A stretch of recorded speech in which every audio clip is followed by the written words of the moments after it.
Hello, আসসালামু আলাইকুম। আজকে রান্না করে নিচ্ছি করলা ভাজি, আর তার সঙ্গে করব কলার থোড়।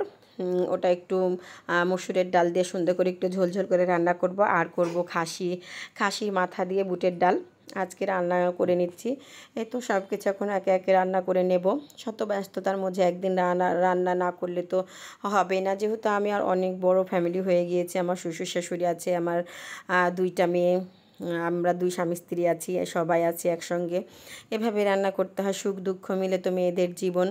সকাল সকালে অনেকগুলা তিতা কথা শুনে ফেলেছি একটু লেট হওয়ার কারণে, তারপরও মানিয়ে নিয়ে সব কিছু করছি।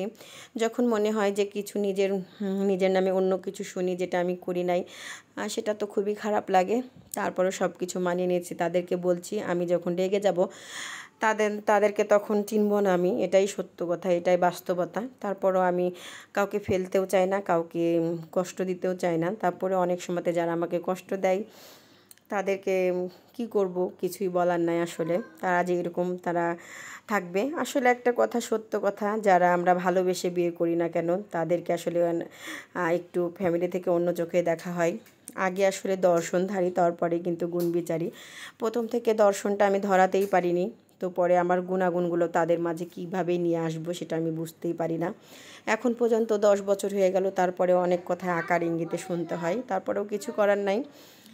তাদের জন্য রান্না করতে হয়, তাদেরকে খেতে দিতে হয়, অনেক কথাই শুনতে হয়, তারপরেও আর কিছু করব ভেবেই পাই না। খুব আঘাত লাগে, কষ্ট লাগে, এগুলো অনেকের সংসারেও হয়ে থাকে, কিন্তু বলতে চাই না, থাক। আজ এই পর্যন্তই। আমি এখন রান্না করে নিচ্ছি বুটের ডাল দিয়ে খাসির মাথা। আমি এটা দাম বলতেই আসলে চাচাটা আজকে দিয়ে দিয়েছিল, ওই জন্য খাসির মাথাটা কিনে নিয়েছিলাম।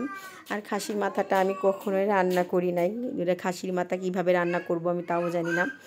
তাই একটু ভেবে নিলাম যে বুটের ডালটা দিয়ে খাসির মাথাটা রান্না করি, যেহেতু আমার ছোটো শাশুড়ি নাকি বুটের ডাল দিয়ে খাসির মাথা রান্না করলে খুব ভালো লাগে, এই ভেবে আমাকে বলল। আর ভালো করে বললাম কষালে নাকি এটা খুব স্বাদ হয়, তাই আমি খুব ভালোভাবে কষাই নিচ্ছি। আর এইভাবে এখন রান্না করে নেব, যেহেতু মাথাটা দিয়ে দিচ্ছি। আর মাথাটা দেওয়ার পর অনেকক্ষণ কষাইবো, কষাতে কষাতে অনেকক্ষণ ধরে খুব ভালো একটা ফ্লেভার আসবে। তখনই আমি যখন একটু তেলটা ছেড়ে দেবে তখন এতে পানি দিয়ে দিব, অতি সামান্য পরিমাণ পানি দিয়ে এটা ঢাকনা দিয়ে ঢেকে রেখে দেবো, আর এটা খুবই সুন্দরভাবে সিদ্ধ হয়ে যাবে। এই যে সামান্য একটু পানি দিয়ে আমি এটাকে ঢাকনা দিয়ে ঢেকে রেখে দিলাম। আর এই তো তৈরি হয়ে গেল আমার সুন্দর করে একদম, মনে করেন, বুটের ডাল দিয়ে খাসির মাংস। এখন অনেকক্ষণ সিদ্ধ হওয়ার পর আপনাদেরকে দেখিয়ে দিচ্ছি, এই যে হয়ে গিয়েছে আমার বুটের ডাল দিয়ে খাসির মাথা। আর এদিকে রান্না করেছিলাম ওই যে আমরা কাঞ্জাল বলে থাকি রাজশাহীর ভাষাতে, কাঞ্জাল দিয়ে একটু মসুরের ডাল। আর এ তো করলা ভাজি, এটা যারা তিতা কথা শুনেছি তার জন্যই। আজ এই পর্যন্ত, আল্লাহ হাফেজ।